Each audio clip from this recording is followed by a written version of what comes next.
Thank you, Les Concorn. I'll try and be brief.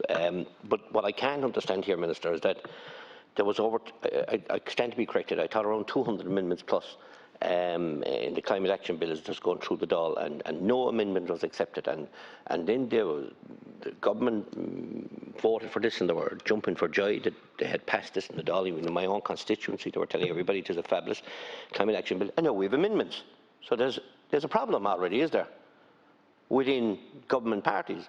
So why are you jumping for joy previously saying that this is a great bill when it obviously isn't, when there has to be amendments put forward? And what I can't understand is that, that there's a lot of talk here about agriculture, and Deputy Smith said from the People Before Profit, and she said Deputy Whitmore's from the Social Democrats were trying to put in something stronger along in the amendments in line in relation to our carbon emissions, and it is simple, an attack on agriculture. And what is wrong here? The farmers of this country are bending over backwards in the dairy sector, in the beef sector, in every farming sector, to try and do their best in relation to farming, but they're being attacked continuously. And my worry about these parties that don't understand about agriculture, and I'm a big believer if you don't wear a pair of Wellingtons, don't go talking about farming. That's my attitude, and maybe it's a pretty rough one. But what I'm saying is farming has gone beyond, you know, milking the cow in the middle of the field with a stool. It has progressed, you know, and we need to sit up and understand that it has progressed to that level. And, you know, the People Before Profit criticised fishing here a couple of weeks ago, and fishing has gone beyond, you know, a rod in the side of the rock throwing it in there. You know, industries grow, and we need to obviously protect that. We need to work with them to make sure that happens.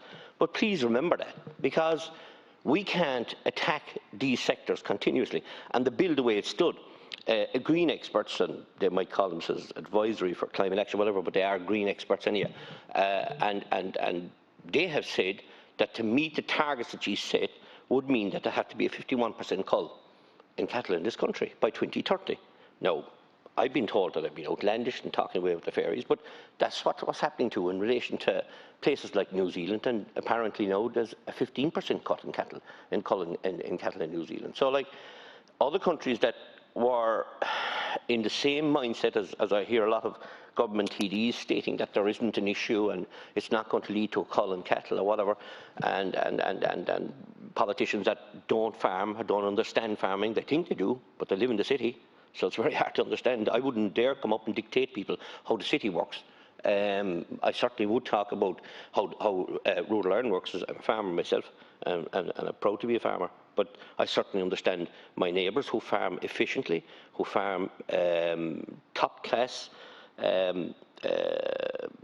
environmental, as strong environmental farmers that are out there, and they mean well, and they're working under severe stress. And it was mentioned here a while ago about, you know, Deputy Danny Healy mentioned about the buses here, and he's right. The double-decker buses just streaming up one after another, one after another, one after another. We have no public transport in rural Ireland, and it's not improved one bit since the Green Party came into government, in spite of all their promises for rural Ireland. There's one extra bus down my area, or one extra added to the timetable for buses in our communities, or fuel.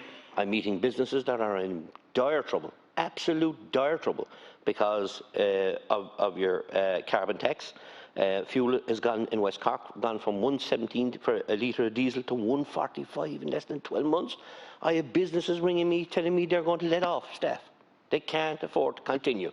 But sure, Fine Gael and Fianna Fáil, patting the back with the boys, it's going to go up again in another few months. So we're facing very difficult times. I certainly would be I just, you know, I find this astonishing to think that no amendment could be taken previously. Now, when we were told that this bill is a super bill, now we find out that it's not such a super bill because amendments are put in now to for whatever reasons, and I'd have very suspicious thoughts on what the amendments would be. But certainly there was one mention here, and I'll finish up with this because in fairness other people want to speak, about the forestry and the nurseries sector. It's nice to see ministers out there talking to people, but they need to work with the people. because the forestry sector is on its knees and the nursery sector are on their knees in this country. It is outrageous the way they've been left treated. And you, Minister Ryan, need to speak to Minister Hackett immediately. Minister McConnell is here to turn this around, and it can be done.